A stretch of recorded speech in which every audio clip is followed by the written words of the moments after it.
Hey guys, welcome back to Falcon Central Radio on the Pro Football Central Radio Network. I am one of your hosts, Aaron Freeman, joined as usual by my co-host Matt Carolee. Tonight we are talking deeply about the Falcons draft.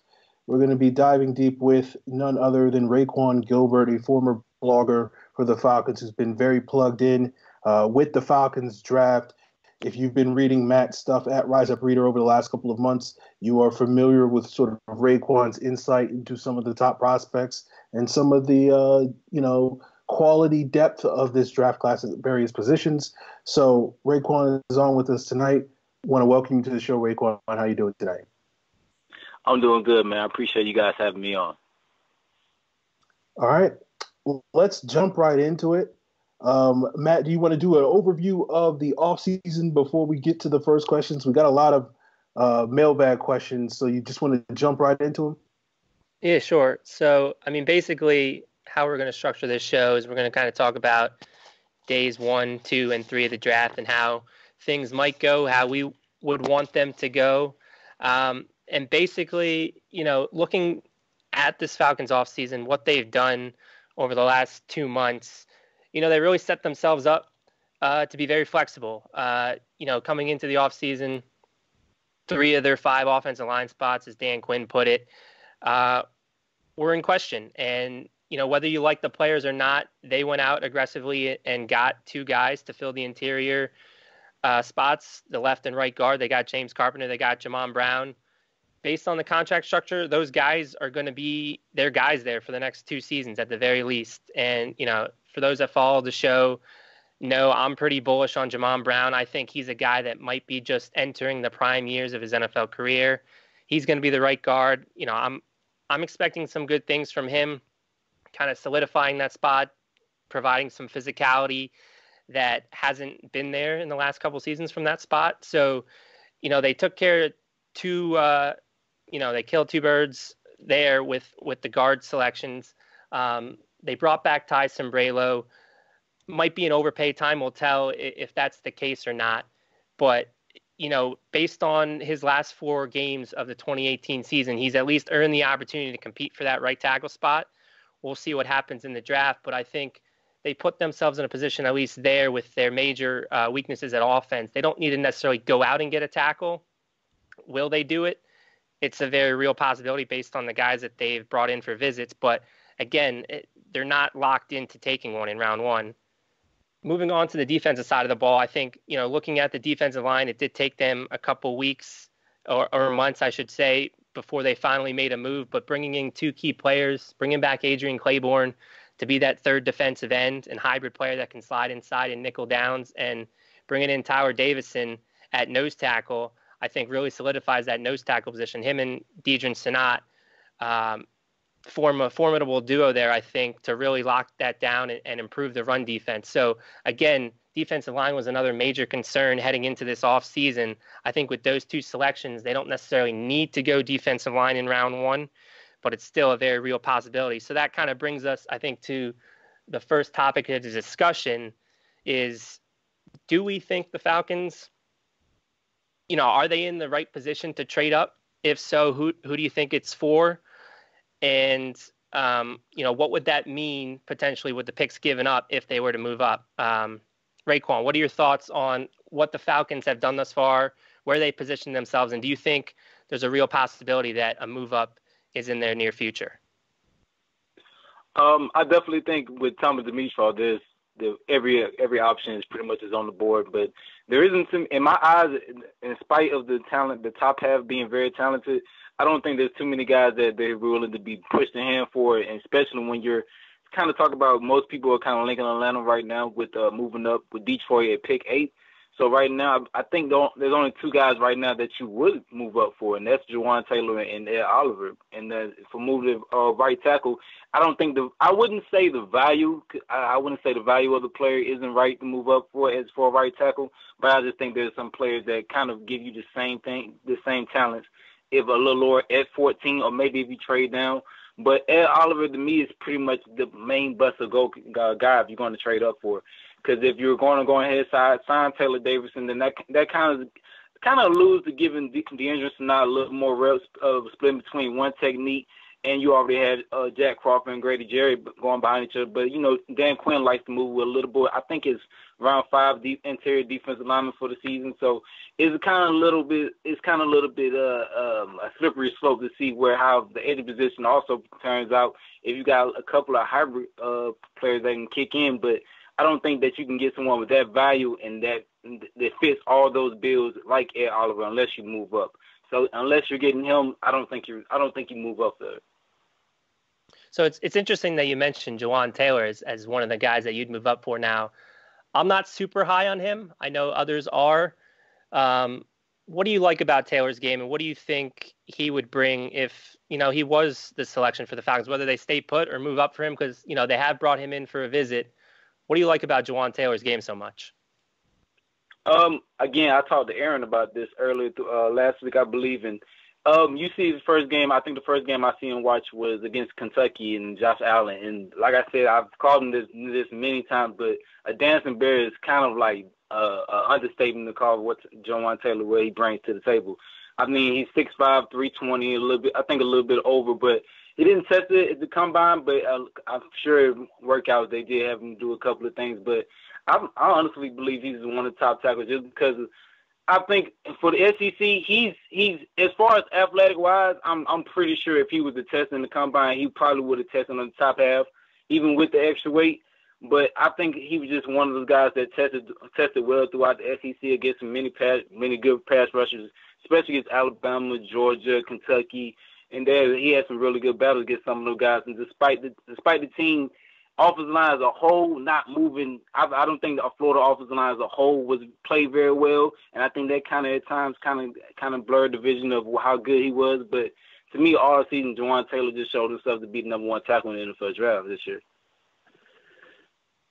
I think it's a fair analysis. I know when I watched Jawaan Taylor initially, I wasn't that impressed with him, but then I watched a couple more games, and the more I watched, the more impressive he came across to me. For me at least, I think Jonah Williams is still the number one offensive tackle in this draft class, at least from my perspective.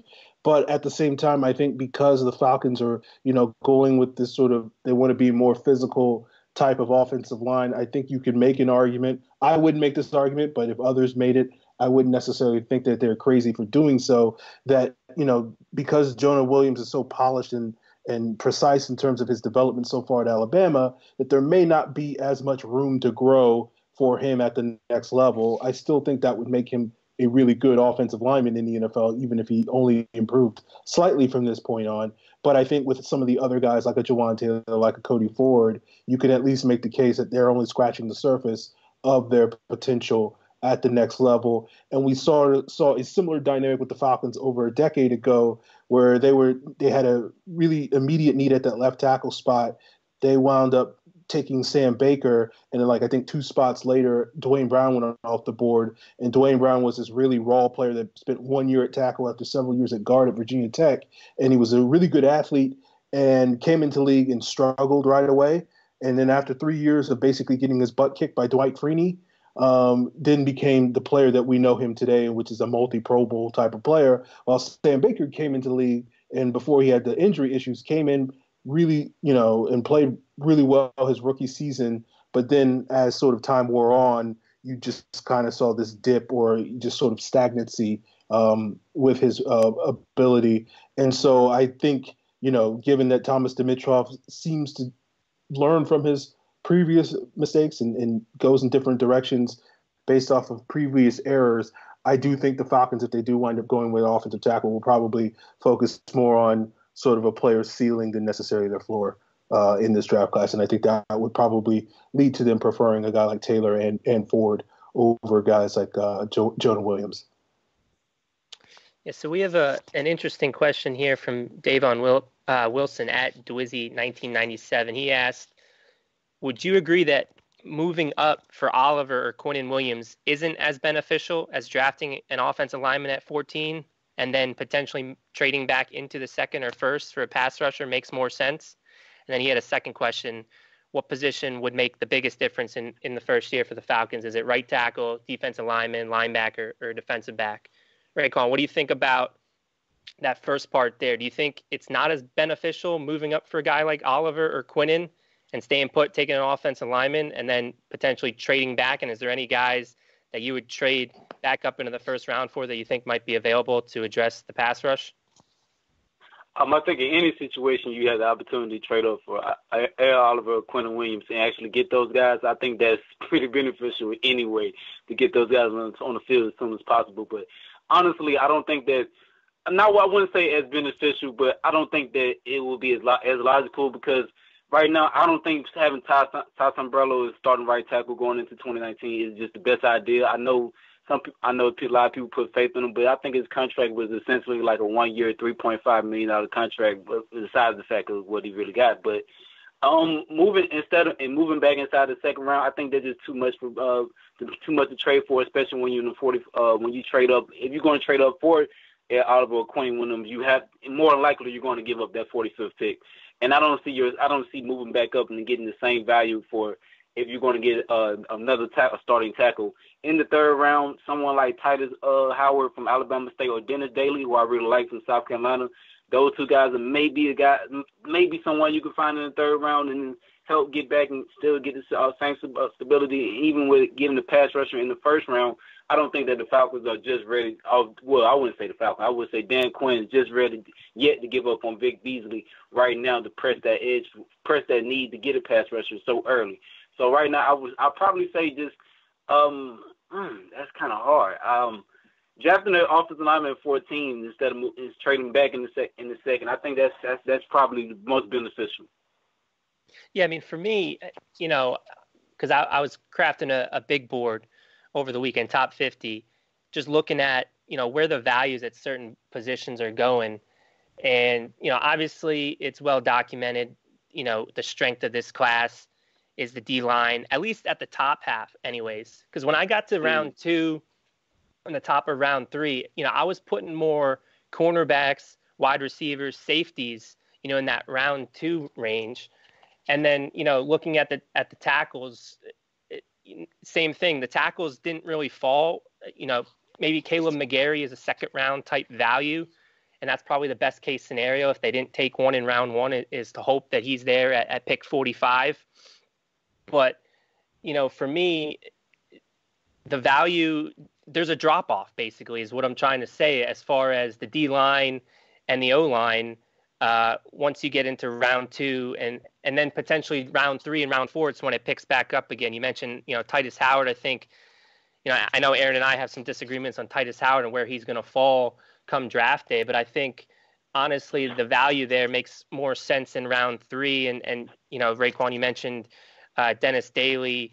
And then I think that's also where the defensive linemen, come into play as far as, Tristan Hill round 3 or Kalen Saunders. So for me, I guess the point of saying all this is, as far as what the Falcons need, that second round pick doesn't necessarily jive with the value. It's more you're going to reach for a particular position they need, such as, again, if they decided to take Titus Howard in round 2, is that a little bit of a reach just to satisfy that right tackle need?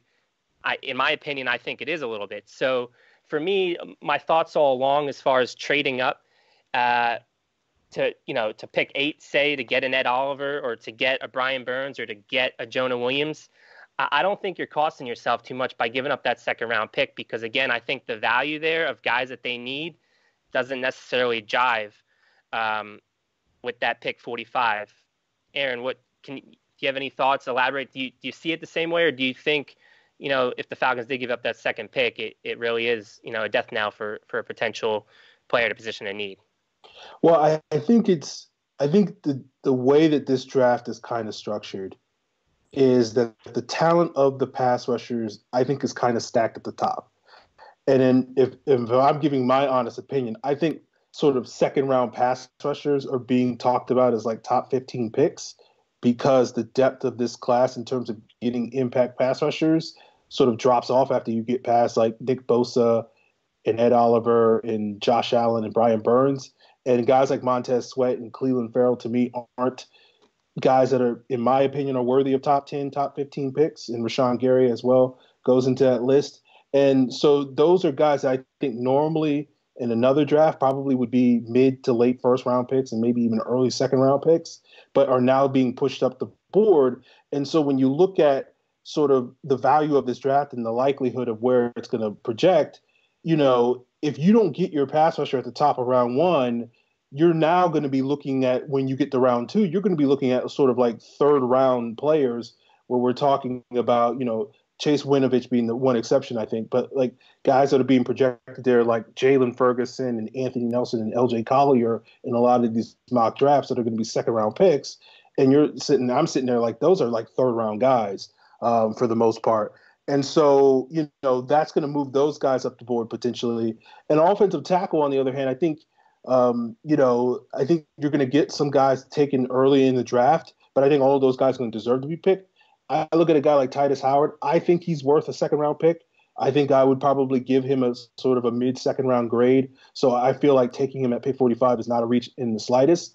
But other guys like Caleb McGarry, who I'm not as high on as I am with Titus Howard, but I think he's a solid player, so I wouldn't be upset with that pick.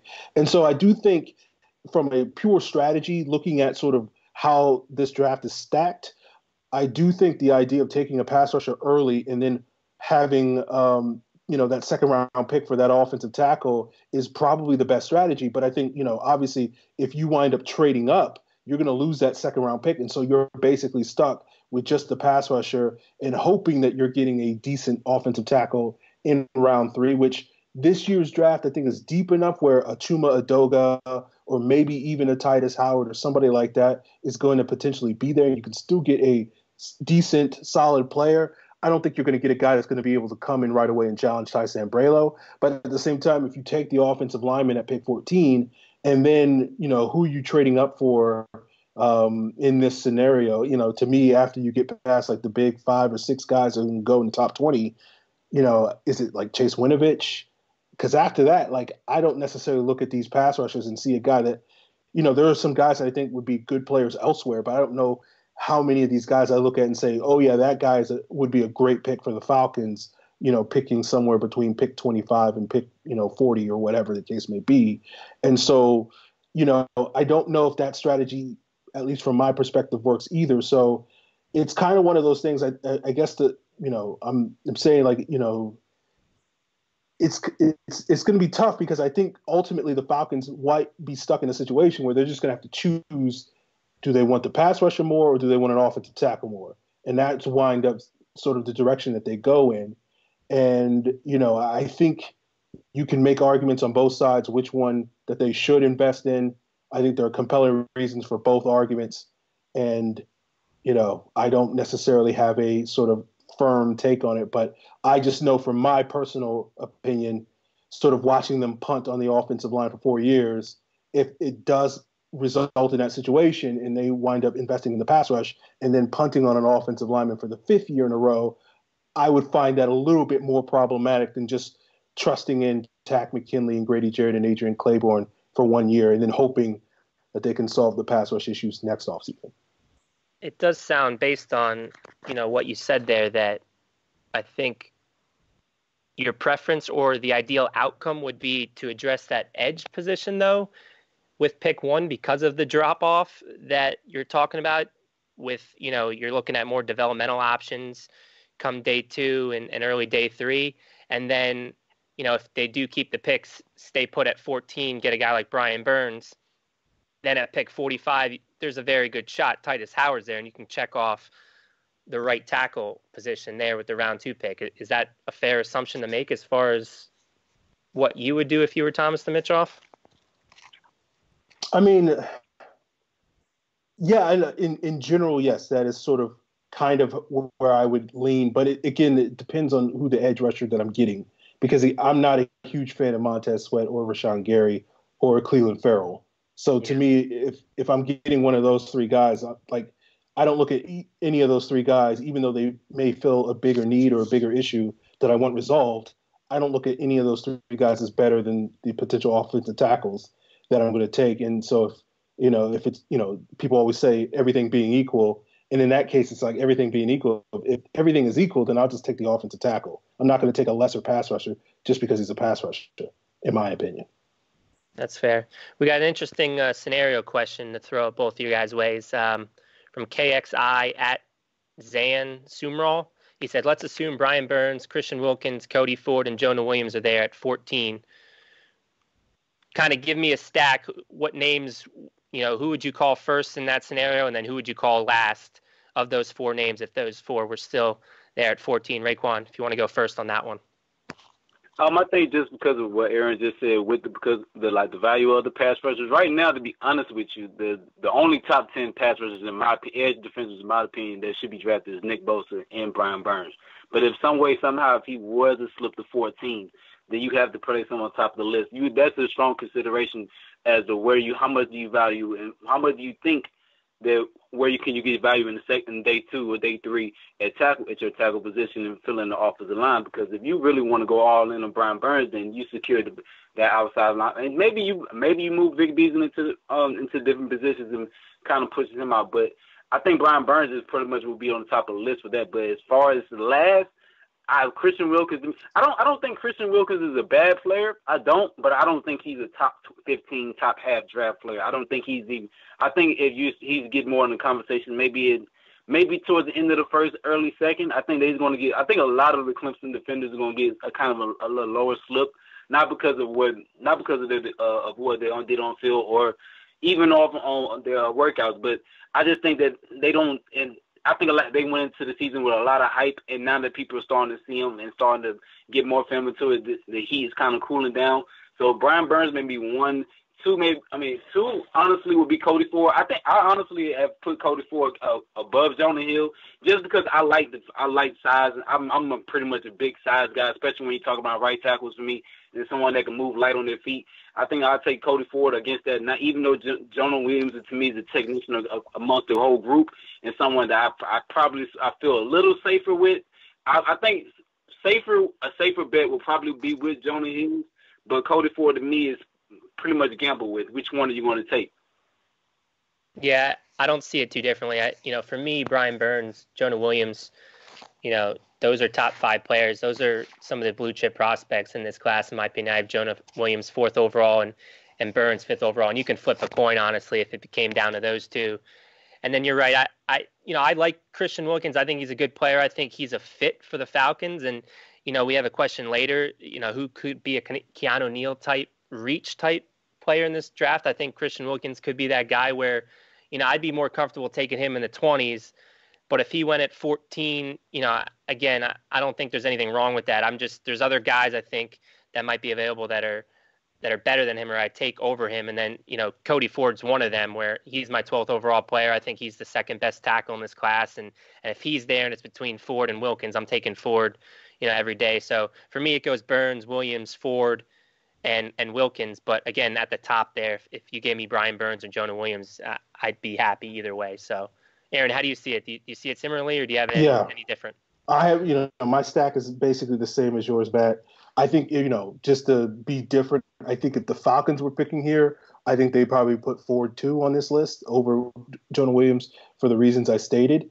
And then I think they would go probably Williams and then Wilkins with the 4th guy sort of being lost in the shuffle a little bit. I know that's disappointing to some folks that are, big fans of Christian Wilkins, who I agree with you guys. I think he's a good player.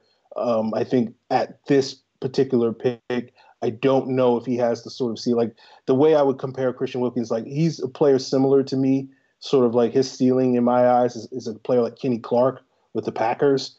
And Kenny Clark was taken I think 27th overall. And I feel like that's about where Christian Wilkins should be picked in a quote unquote normal draft. But, the interesting thing about Kenny Clark is he had a really great season. And I think he was like one spot below Grady Jarrett in terms of Pro Football Focus's interior defensive lineman grades this year. But I think the thing about Kenny Clark is that wasn't the type of player he was a couple of years ago coming out of UCLA. He has developed into that player. And so I think with Christian Wilkins, if he can develop at the same sort of rate that Kenny Clark has done, then you'll look back at that pick, whether it's 27th or whether it's 14th, 3 to 5 years from now and be like, oh, that was a great pick. But if he doesn't develop into that, which I think, is the only real risk of Christian Wilkins, because I think like Jonah Williams, he's a very safe player. You can bet on him being a good NFL player. You just wonder, can you bet on him being a great NFL player? And I think that's part of the reason that makes Christian Wilkins a good pick at 14, but just not the sexy pick that's going to get you excited. Like, oh man, we nailed that pick. It's just like, oh yeah, he'll be a solid player. He'll play 8 to 10 years in Atlanta. You'll wind up being like, yeah, I like Christian Wilkins, but I don't know if you're going to necessarily be like, Christian Wilkins, was one of my favorite players in Atlanta, and I loved watching him play beside Grady Jarrett for the next 5+ years or something like that. So he's no Jonathan Babineau then? You don't No, he's. I don't know if he's going to be Jonathan Babineau. Okay, all right. Couple more day one questions before we kind of segue things maybe into the later rounds here. Let's see. Where do we want to go with these? I guess, kind of give some predictions here. So Sean Champion asks at Champion Steez, considering all the free agent moves made mainly in the trenches, we'll stick with part one of this question. Where do you see the Falcons pick on day one? Let's get a prediction. Raekwon, what do you think it ultimately boils down to in round one for the Falcons next week? Round one for the Falcons, I think they kind of stick with protecting the main dollar, man. Protecting Matt Ryan and getting someone on the right side that can also give them stability. Because for a long time, we've pretty much went through a kind of each year is finding the next guy to fill in that hole, And there's only been so many veteran free agents you come in to fill in those guys for 2 to 3 years and move on to the next guy. I think it's time just for like a lot of other teams like how Dallas did was build through the draft. And a lot of offensive linemen and start off on the right side. And like you said, when you called of more of a pick like Keanu Neal who may surprise people, I still think Christian Lindstrom from Boston College is greatly in the consideration in 14 if they stay there. If you look at I think it's 2017 of last year, he played right tackle after the first game, and I think it was 2 days ago I watched his game against NC State, and that was like one of the best games I've seen from one of the tackles, especially when you see the group that he went against at the NC State when they had Bradley Chubb and Kentavious Street. He went against a lot of good athletic pass rushers, and he held his own. And when he came into the combine, I know a lot of people kind of like when they think of him as a tackle, they kind of think of him undersized, but he came in at 6'4", 310, and had 34.5-inch arms.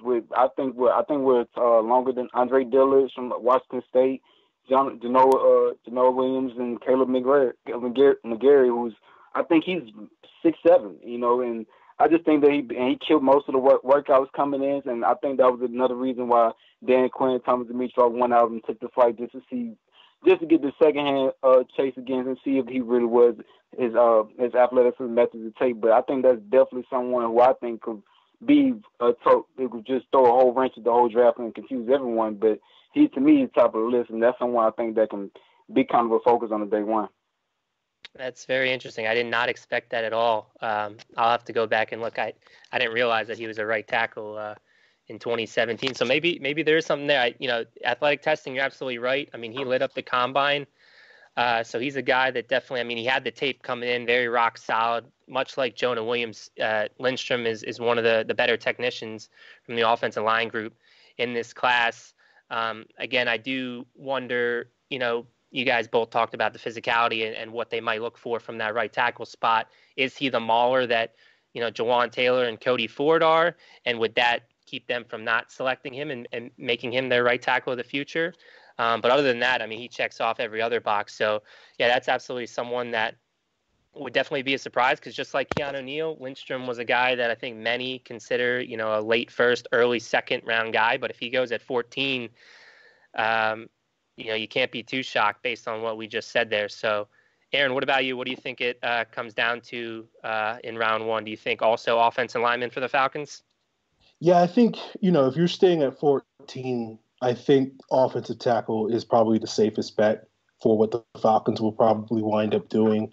I think sort of looking at what they have said, and I know, you said something a little bit that I would disagree with. I felt like it was a direct shot at me, Matt, when you said those things. But sort of the Falcons have invested in their offensive line this offseason. I don't really know if they've really improved their offensive line. They've invested in it, and they haven't really necessarily. Well, that's what I'm saying. They've invested. I don't know if time will tell if they've improved it. Yeah, I think you're right. So we'll see what they do.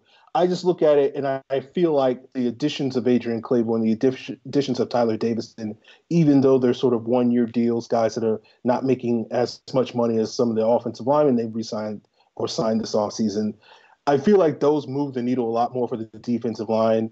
And so I do think it does give you a little bit more flexibility that if you want to go offensive tackle in the first round, and due to, you can still get some good D tackles, good D ends in round 3 or 4. They're not going to necessarily be, as big, needle movers, I guess you could say, at the top of the draft to some of the guys that you could possibly get. So I do think if they do stay put at 14, offensive tackle is the safest bet. But the interesting thing about this draft is it's going to start to get pretty weird probably around pick 5 or 6. And then there's going to be a couple of moves that sort of catch us off guard on draft night in the top 10. And, maybe a player that we're sort of not expecting to fall winds up fall. I publicly stated I don't think that's likely to be Ed Oliver. But I think Brian Burns has a little bit better chance of being there at pick 14. So if he's there, I do think the Falcons will be very tempted to take him.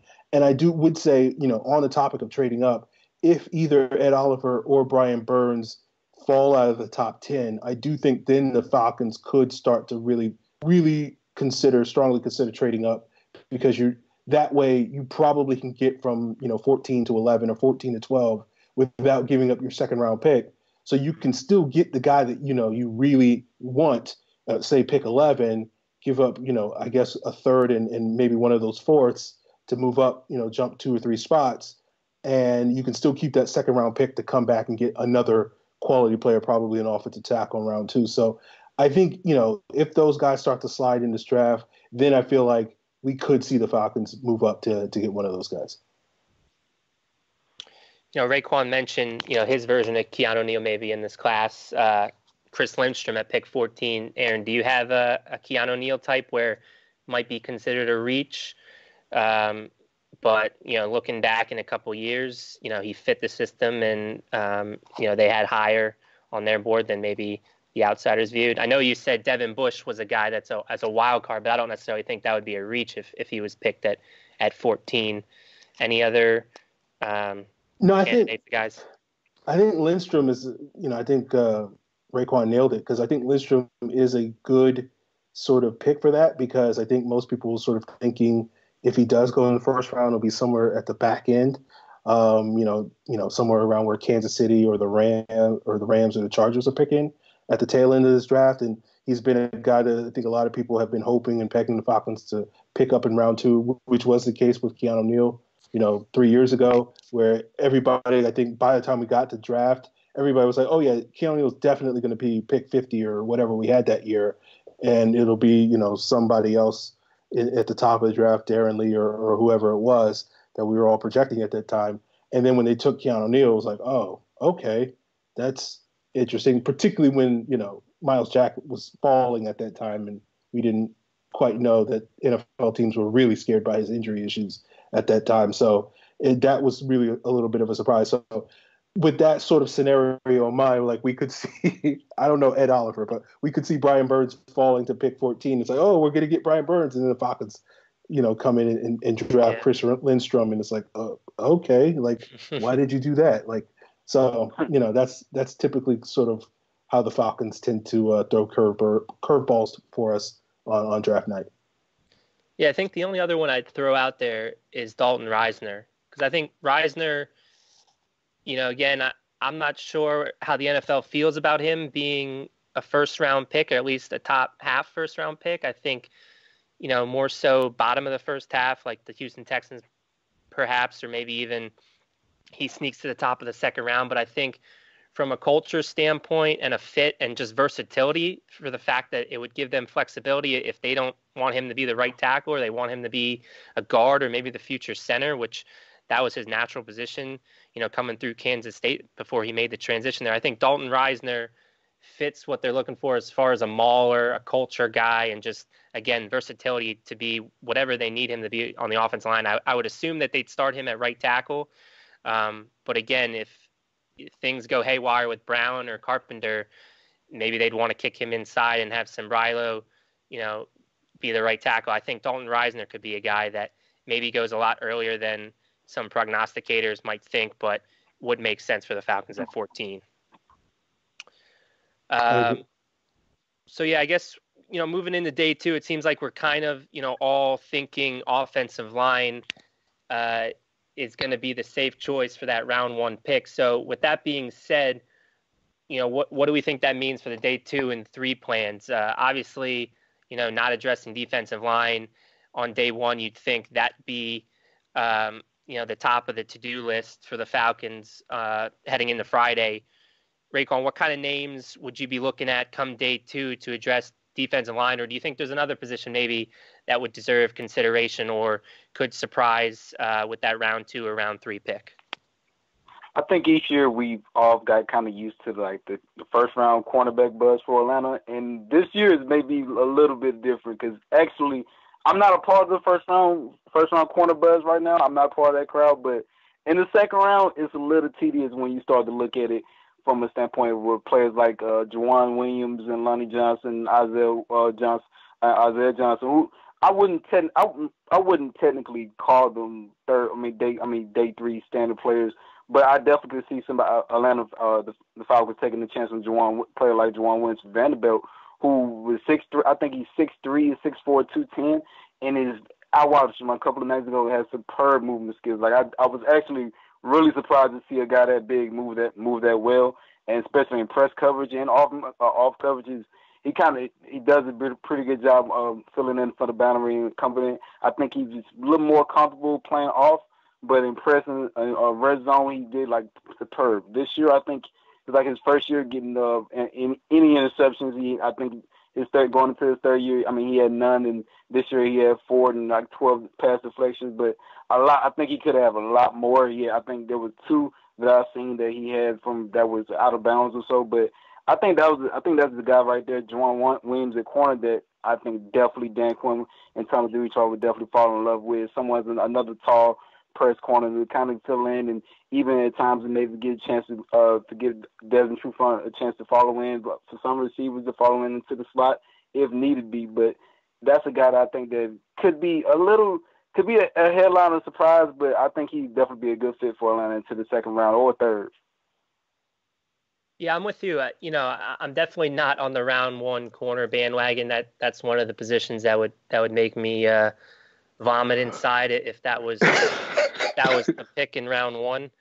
But I definitely like the depth, and I alluded to it earlier when I was constructing my top 50 board. I think round 2 and round 3 is really where the strength of this cornerback class kind of comes to life. Raekwon, you mentioned Juwan Williams, Isaiah Johnson, Lonnie Johnson. Sean Bunting's a guy that I've really started to take a liking to. I think he checks off a lot of the Falcons' boxes to be a cover 3 long physical corner. Justin Lane's another one from Michigan State, I think, and he's got versatility to play kind of in the slot, I think, too. So, round 2, if they take a corner, again, I wouldn't have the same reaction that I would if they took one in round 1. I still probably wouldn't like it. Honestly, round 3 is where I think is the earliest they should look. But again, for those that call it the Tony Pauline draft analyst latest podcast, he said the Falcons are really high on Sean Bunting and Justin Lane, 2 guys that they possibly have round 2 grades on. And it really comes down to, those 2 versus Titus Howard in Pauline's estimation for that round 2 pick. So again, if that's where their head's at, you're looking at the future down the road. Desmond Trufant, he could be gone after the 2019 season. They can potentially get out of his contract. We don't know what to expect from Isaiah Oliver. I think we're all kind of bullish on him and his potential now as the starter, but there's not a lot of depth behind those guys. So you definitely need guys to fill in for that outside cornerback role. And Blitty Ray Wilson is just kind of an insurance policy at this point. So, again, yeah, I totally agree. I think day 2 is when you'd see potentially cornerback. Hopefully they'd look at tackle or defensive line first, because I think, again, as Aaron said at the top of the show, if you wait any longer than those 2 rounds, you're looking at developmental guys that not necessarily are going to make a huge impact per se. I do think the defensive tackle class is deeper, that you can get a decent player, in round 4, but If you're looking for, an impact pass rusher, you're going to have to probably find it in round 2. Aaron, what do you think about the day 2 plans for the Falcons? Where do you think their head's going to be at, assuming that they go offensive line in round 1? Yeah, I think corner is a pretty good bet for round 2, and I think this draft is going to be an interesting one because we may not get a corner taken in the top 20 picks. Everybody sort of assumes Greedy Williams will be the first one off the board, but I think kind of Pittsburgh's probably the earliest he'll get picked. I know a lot of people in the last week or so have been sort of thinking, 14 for the Falcons is an option.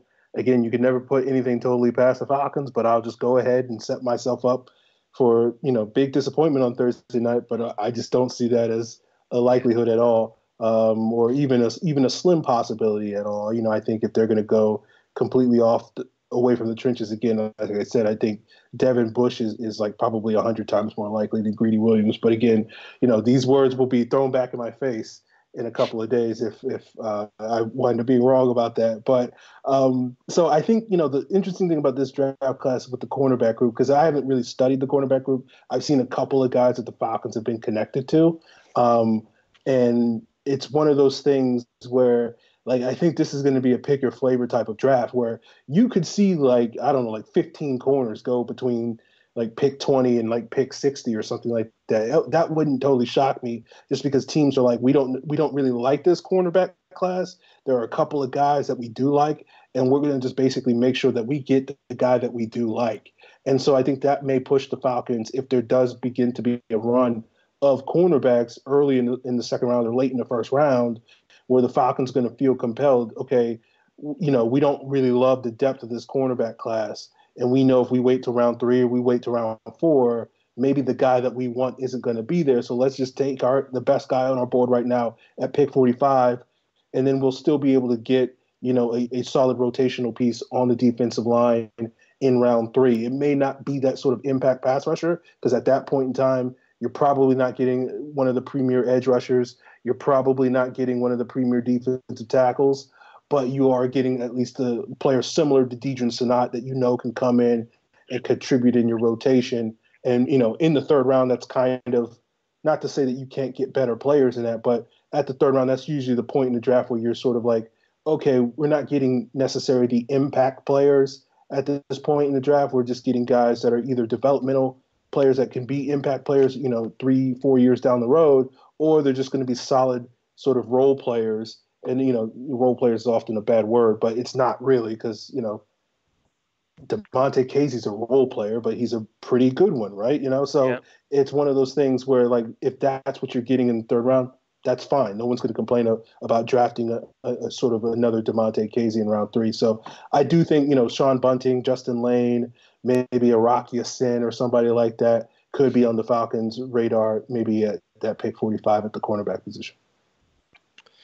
So we have a question here from Lonnie at Jelani234, and he asks, at what positions do you feel like the Falcons can draft in the mid-rounds that some would call luxury picks? So essentially, positions maybe they don't necessarily need because of the flexibility that they've created, such as wide receiver or tight end or whatnot, but a guy that you could see them being a fit for the Falcons, but hey, let's pull the trigger on him. Raekwon, any guys come to mind that fit that mold?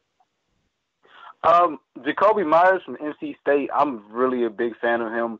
Him and Stanley Morgan from Nebraska, I'm a really big fan of those two guys. I think they bring a lot of versatility because they've worked inside and out as receivers, from playing X receiver to Z, and sometimes in the slot. But I think those two guys, especially with Myers, him transferring from a quarterback coming to NC State, I think they're kind of a little more refined from their route running standpoint.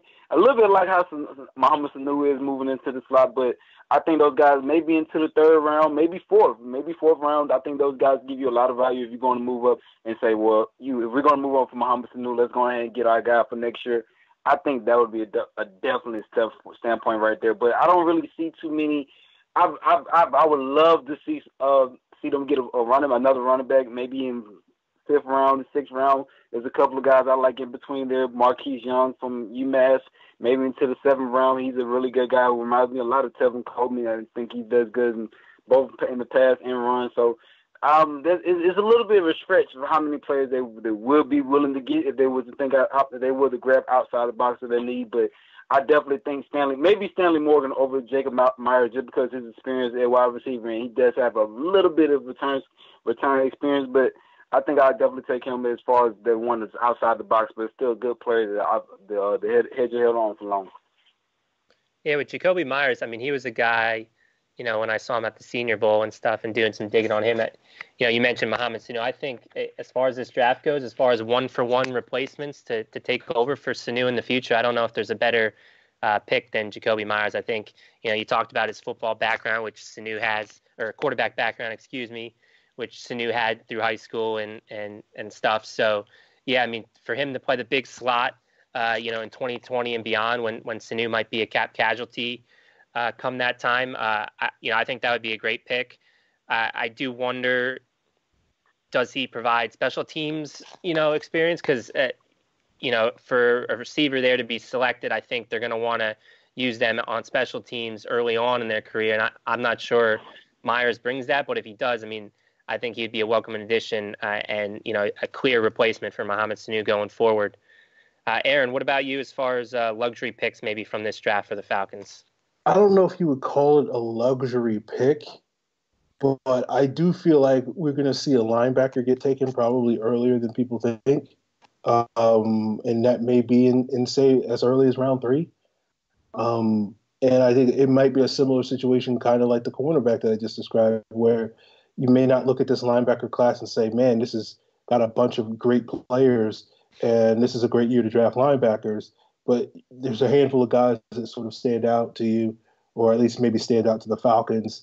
And we've seen a couple of them work out, a couple of those guys like Ulysses Gilbert from Akron, Sione Takitaki from BYU. And it wouldn't shock me if the Falcons pulled the trigger on one of those guys in the 3rd round, knowing that the Falcons have sort of had a history of sort of drafting these linebackers in that sort of day 2, early day 3 range. And they've hit with Deion Jones and hit with Devondre Campbell, didn't hit with Duke Riley. We're sort of seeing, what Foye Oluokun's going to do. But given that the Falcons haven't necessarily hit on some of those picks, maybe people are a little bit tired, I guess, exhausted with the team trying to get back into that well. But it wouldn't totally shock me to see them, dip back into that well and hopefully, hit on another linebacker due to the likelihood, at least sitting here today, we'll find out sort of what happens over the next 6 to 9 months. But due to the likelihood over, sitting here today, that, it doesn't look likely that Devondre Campbell is going to be, a priority re-signing for the team next offseason. That doesn't mean that he'll walk, but it just seems like they'll have other more priority players, and that will, potentially open the door for him to depart. And sort of having a guy sort of already on the roster ready to go, I think makes a lot of sense for the future of this team. And it remains a question mark whether Duke Riley's that guy. It remains a question mark whether Foye Oluokun's going to be that guy. And so if you can get that guy and plug him in, stash him on special teams this year and then have him ready to go in year 2, that makes a lot of sense. And so I could see the Falcons sort of pulling the trigger on in say 3rd or 4th round on that spot at the linebacker position. Yeah, I mean, if they're going to hold on to all 9 of their picks, a lot of these selections are going to be for the future. Because again, you look at their roster right now, and we talked about the guys that they've added. Right now, if most of those offseason additions or re-signings stuck, there's really only 6 to 7 spots open for the roster. So again, if they're going to keep all 9 picks, you're going to be looking at replacements, stash players, like you mentioned, like you called it, for the future, whether it be linebacker for Devondre Campbell's replacement, whether it be wide receiver for, Mohamed Sanu's replacement, whether it be safety, Ricardo Allen, maybe his long-term health, is in jeopardy. So again, if they're not going to move up and they're not going to get aggressive, picks like linebacker or wide receiver, or even, for me, I'll throw out a luxury. This is one of the positions where I don't think they need to address at all. I kind of disagree with you, Raekwon. I don't think they need to add a running back. I think they're fairly set there if Devontae Freeman's healthy. Because I'm very bullish on Ito Smith. I thought, based on the fact that they took him when they did in last year's draft, when they could have addressed the trenches even more, it shows you how much that they liked Ito Smith. And, he responded when called upon. When Devontae went down as the second guy, arguably he was the most successful rusher on the team. So I think with him in the fold and they, they got Barner to be that change of pace, running back 3, potentially kick returner. And then you have Brian Hill as that perfect, if one of those guys go down, Brian Hill showed that he can step up and offer you something. So I think they're good at running back. But again, the Falcons love to surprise us. So as a luxury pick there, if, again, a guy like Rodney Anderson or Bryce Love, guys that have some injury history and will cause them to fall, but, if their medicals check out and they can stay healthy, I mean, those are potentially RB1s and could potentially be the Devontae Freeman replacement that would allow you to get out of his contract, or if his health, continues to go south. So those are 2 guys that I'd throw out there. Rodney Anderson's a guy I've mocked to some drafts because, again, I think if Rodney Anderson didn't get hurt, I think he'd be in consideration for RB1 in this class. And he offers, kind of a bigger body back that the Falcons, haven't had, since the Michael Turner days. Another one I'd throw out there just as a last one, I think Divine Zigabo, and I don't know if I'm pronouncing that right, but the guy from Nebraska, I think too, another bigger body guy, doesn't have the long speed that would be a replacement for Tevin Coleman, but I think a guy that's getting overlooked in this class, and again could potentially be a Devontae Freeman replacement if they looked in that direction on say day 3. Well, all good information, Matt. Just want to let you know. And Raekwon, are you back with us? Yeah, I'm back in. All right. You did a great job covering as we tried to get Raekwon back on the call. I didn't know if we got him back, but we got him back. All right. Anyway, so cut that out of the episode, producer Brian. So Matt, go ahead with the next question. Yeah. I guess just lastly in this, since we do have Raekwon back in the show, give you a chance to maybe flex your scouting knowledge since you're more, up to speed on some of these day 3 options. Who are you looking on day 3 that maybe we don't know of right now that could be a potential surprise, selection? I know for me personally, when I was watching the 2017 draft, I didn't know who Damontae Kazee was when he was selected. So who might be that potential Damontae Kazee in this 2019 class?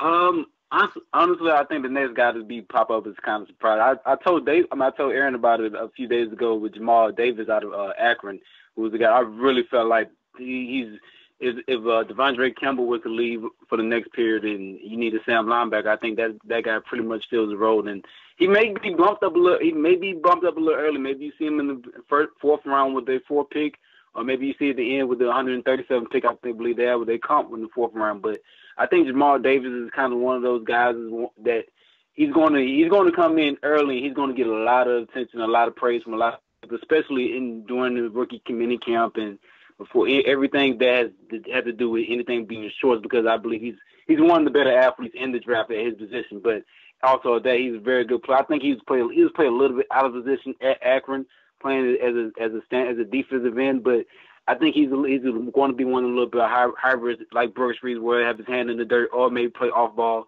So I think he's one of those guys that can step in, just like how I feel about Duke Shelley out of Kansas State. You don't find too many guys that can click and close how he was. You can kind of compare him to Brian Poole. That's a look. I wouldn't dare just compare him to Brian Poole completely. I think he's a little better in coverage, especially downfield. I think he's had about 9 in his career interceptions and like 40 pass deflections in his whole career. He's like a 4-year starter there. So that's another. Those are 2 guys who I will kind of put a stamp on, and definitely a guy that will probably hear their name called from Atlanta, if they are drafted or not on day 3. Yeah, and those are 2 guys I believe that the Falcons have met with. So again, very real possibility that those could be some day 3 selections. And again, I think Aaron does a great job of kind of compiling some of those visits, and this is the perfect time to check out falcfans.com and look at some of those draft interest trackers, because over the last 3-4 drafts that Dan Quinn has drafted, 1 to 2 players have come from those, whether it's the private workouts or the top 30 visits. So who might be that candidate this year? The guys that Raekwon just mentioned could very well be future Falcons. Aaron, do you want to get into a couple of these last, maybe non-draft related mailbag questions before we hit the road? Sure, let's do that. All right, so we got one again from Lonnie at Jelani234. This is kind of free agency related, but are there any free agents out there, Aaron or Raekwon, that maybe you could see the Falcons still kicking the tires on post-draft, depending on, whether if they don't address cornerback or if they don't address defensive line? Any guys still out there that you would want the Falcons to bring in? I think it's still on across the line to see how the draft kind of shakes out, but I think they'll probably build back into the corner position to see who's out there. But I think re-signing Bleeder Ray Wilson was kind of like their statement of saying, hey, we're going to draft at least 2 defensive backs to come out here and be out there with them. But I think they can do back in. Maybe it's a linebacker. I think it's kind of thin right now, but if the veteran, some veteran gets cut and get picked up, maybe the next one to get signed off. But it's still a few players out there that I think that has to work out. But with the Falcons, you never really know. I feel like with cap space, if most at the end, you probably won't get a veteran or low end ball young player on the defensive end who gives it a little bit more value on special teams more than anything. Yeah, this one's tough because we really do need to see how the draft shakes out before we know what holes are still there. I know for me, a guy that I've been kind of throwing out there, Orlando Scandrick's still available, and I think that fit makes sense, based on, Bob Sutton now coming over from Kansas City, that's where Scandrick played the last year or so. So again, if they don't draft the 1 to 2 defense, or at least the 2 defensive backs that we're thinking they will, I think Scandrick coming in to be that 3rd or 4th cornerback could make some sense. He had a good season last year in Kansas City. Aaron, any names you're still got your eye on for free agency? Well, it looks like this offseason is going to shape up similar to last year, where you're going to have a lot of capable starting caliber safeties still available after the draft. I know we've talked in the past about sort of a guy like Ron Parker, but if the Falcons still feel compelled to address that position, getting someone who may wind up to stand in for either Keanu Neal or Ricardo Allen in training camp, I think they'll have some options available come this summer. I know another position that a lot of people are concerned about due to the questionable durability of Devontae Freeman. And I think if you are concerned about the running back position, I don't think drafting a player really is going to do a whole lot to really, address that position, because that guy's probably going to have some issues, particularly in pass protection. So in the event that Devontae Freeman does go down again this season for the 3rd year in a row, then you're going to have, a lot of issues dealing with sort of pass protection and blitz pickups with that running back position, particularly if guys like Ito Smith and Brian Hill aren't ready to step up. So getting a veteran guy that has a little bit more experience there makes a lot of sense. So, someone like a Jay Ajayi, I know he's coming off an injury. So, he may be a guy that still could be available come, July, August before training camp. But TJ Yeldon, I know Spencer Ware's been sort of doing the traveling around, and some other guys, and Alfred Morris, maybe he's still got a little juice left, among others. So, and if you do need pass protection, there's nobody better than Quiz Rogers, who's still a free agent. And we know Dirk Cutter loves him, some Quiz Rogers. So it's one of those things where I feel like, if the Falcons do have a little bit of question marks at that running back position, they can potentially get a capable veteran, at some point this summer. I think we got time for one more. This comes from Falcons fan MVP at Ryan2Jones. Asks, with the additions of Carpenter and Brown, do you think our offensive line can hold their own against defensive lines like the Eagles, Vikings, Jaguars, etc., who are all on schedule this upcoming season, or do you think we need more? And I'll kind of add, on to that question for you guys. Obviously they've addressed the interior offensive line. Time will tell again how successful those signings were. But, other than tackle, do we see interior offensive line still as a draftable position? And are there any names you guys got your eyes on that you'd like to see the Falcons bring in to bolster the depth at interior offensive line? I think starting out, I think the Falcons are pretty much if there's been any position that they pretty much invested in most in the knowing, it's probably the interior line. I don't think they're as comfortable with what's going on. I think after the signing of Jamon Brown and James Carpenter, and with Brandon Fusco is still on the roster, I don't think they're as comfortable as with the interior lines they want to be. I don't think they really know what they have until they get back in the training camp, even maybe into a few weeks into the season. So I feel like right now is building knowing as much as you can going into the draft about every top line and back end interior offensive lineman and offensive tackle is kind of like what they're going to do. But I feel like guys like Nate Davis and Drew Samaya out of Oklahoma and Nate Davis out of Charlotte, those two guys, interior offensive linemen that maybe get a lot more buzz, who fit what Atlanta does. Drew Samaya out of Oklahoma, I think would do pretty good in his zone, kind of in his zone blocking scheme where he's getting more fit into space and kind of like sit off on the edge, on outside edges. But it's kind of hard to tell. It's kind of hard to tell who's going to be shake out in the end, who's going to come out. But I think if they were to go off like that, I think they would still continue going to offensive line because I don't think they're too confident, even especially with Tyson Burrow starting off as the right tackle for the season. I don't think they're as confident at all as they are with the offensive line as they are with their defensive line. Yeah, I think Nate Davis is definitely someone that fans should have their eye on. I think, as far as offensive line goes, I think they've done as much homework on him as any offensive line prospect in this class. I think they met with him at the Combine, and I'm not sure if they've had a private workout and now a top 30 visit, but he's definitely someone that I can see him being, a late day 2, early day 3 pick. And I'm curious whether they're looking at him a little bit at center too. I mean, he's played guard and tackle, and I believe he does have a little center experience. So could he potentially be, the swing offensive lineman of the future and, maybe the Alex Mack replacement? So that's definitely a guy I'm interested in. I know it was announced that he had a visit lined up this week with the Falcons. So, I'd be all for that one. Hajalt Froholt from Arkansas and Lamont Galliard are two guys that I've had my eye on too for the last couple months. I think Froholt in particular, has a lot of Ben Garland in him with his background being defensive line starting out in college, and then he transitioned around his sophomore year at Arkansas to interior offensive line, and he's a very good athlete for the position, which you have to be in order to make that change.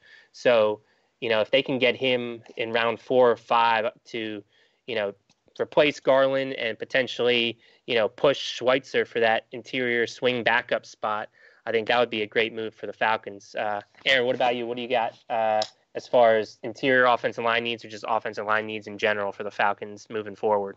Well, to answer Ryan T. Jones's question, I don't think the Falcons have done enough to hold their own against the better defensive lines out there. I still think, some of those teams that he mentioned, like the Eagles and Vikings and Jaguars and the Saints, have sort of dominated that matchup the last couple of years as well. The 49ers are about to probably add one of the best pass rushers in this draft and already added D4 and already have DeForest Buckner. So their defensive line could become one of those units that could, traditionally sort of push around the Falcons a little bit. So I think that's going to be a concern this year, but I kind of think it goes back to something that Matt and I were discussing way, way back in January in terms of looking ahead to the offseason, which was this really wasn't an offseason where the Falcons could sort of just snap their fingers and fix their offensive line overnight because the free agent class wasn't good. And while it was a good draft class at a number of positions, including the interior offensive line, it's just rookie offensive linemen usually don't come in right away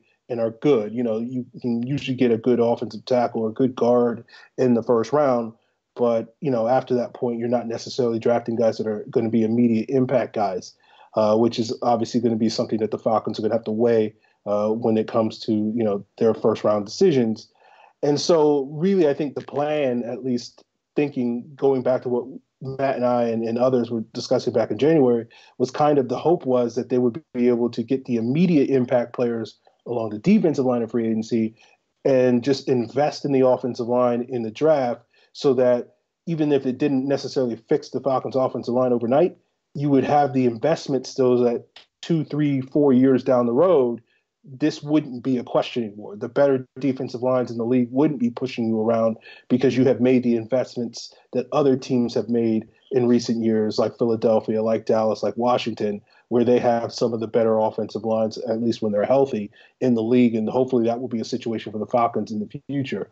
So I think sort of to answer his question, no, I don't think so. But I think in a way that was kind of part of the plan, or at least if you have a plan, you can still sort of say no to that question and have a but there in terms of sort of building towards the future. But in terms of some interior players that the Falcons may look at, after they signed those guys, I sort of thought the interior was off the table, that they might look at a center, as you mentioned, Matt, that someone has that center experience. But guys like, Nate Davis, he is a player that sort of stands out to me as a guy that I sort of really like in this draft. Some other guys that sort of are at least on my radar, Drew Samaya, Ben Benshaw, I can't say his name. Just Bo Benz. Yeah. He's kind of had a rough offseason, but like he was a solid player at Wisconsin. He's a guy that, I want to watch the Weber State guy. He tested really well, and I've only seen just like a little bit of him, so I need to watch a little bit more of him. But, those are some of the guys that really sort of stood out to me, at least from what I watched. I didn't do necessarily a deep dive on the interior group. Tyler Jones from NC State is another guy that I like. Phil Haynes is another guy from Wake Forest that, is not necessarily a polished player. But, I think if you could, if you took him in like round 7 or something like that, he'd be a solid sort of backup player that you could maybe develop and turn into a sort of a mid-level starter down the road with a couple of years of development. So those were a couple of guys that stood out to me on the interior. Yeah, I mean, it's interesting that you brought up the conversations from, January and such, because I think we are back at that point where they could invest heavily in the offensive line again in this draft based on, the Claiborne and Davison signings. I do agree. I think those signings move the needle more than potentially the Carpenter and Brown, just because the standpoint that Carpenter and Brown, it's very unknown how they're going to play in this offense. So, again, I said at the top of the show, the contracts, they are prohibitive for 2 years. You're kind of locked into those guys for 2 years, but that doesn't mean you can't invest in the future for years 3, 4, and 5 with some of these young draft picks. So we'll see if we seem to all be in favor that they're going to go tackle round 1, but I don't think they're necessarily, off the table of taking maybe a guard in round 2 or 3, like a Nate Davis in round 3 when you have Ford in round 1. So we'll see what happens. I do think maybe we get to that point again.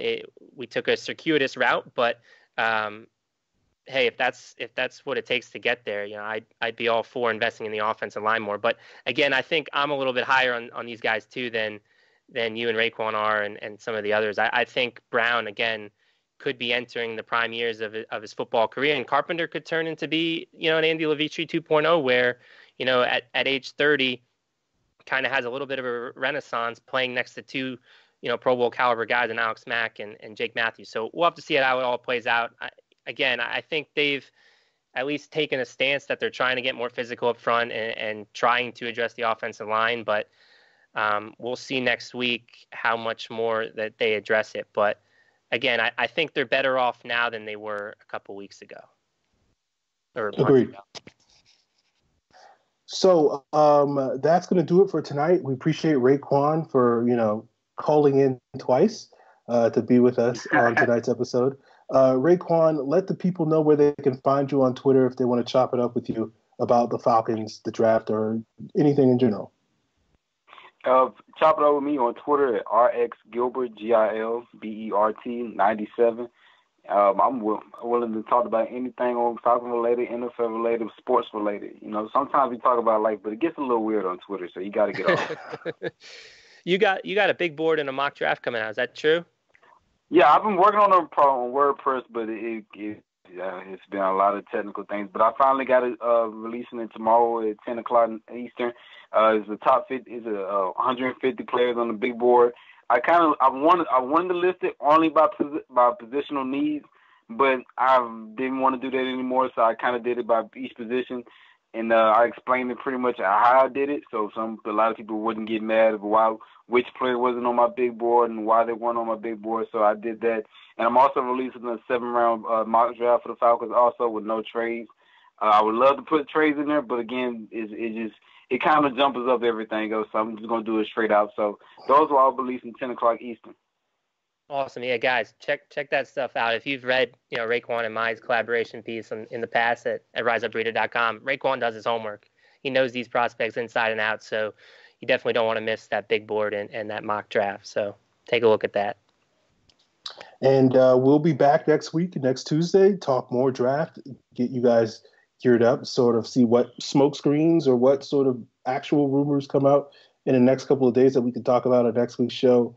To get you guys one last show before the Falcons inevitably throw us that curveball, maybe on first night of draft, or maybe they're saving it for day 2 of the draft, where we say, oh, they'll get a cornerback and then they'll draft a punter or something weird or something.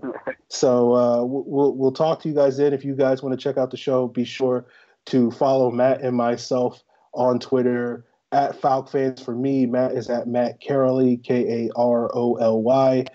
Be sure to follow the show, Falcons PFC, as well as the network, Pro Football Central, at PF Central, to get all the latest updates on when we're going to do the show. And to submit your mailbag questions, use the hashtag Falcons Mailbag. Follow us on Facebook at Falcon Central Radio. Check out ProFootballCentral.com for all the links if you're looking to sort of listen to the audio of this, and on the podcast, you can find them there.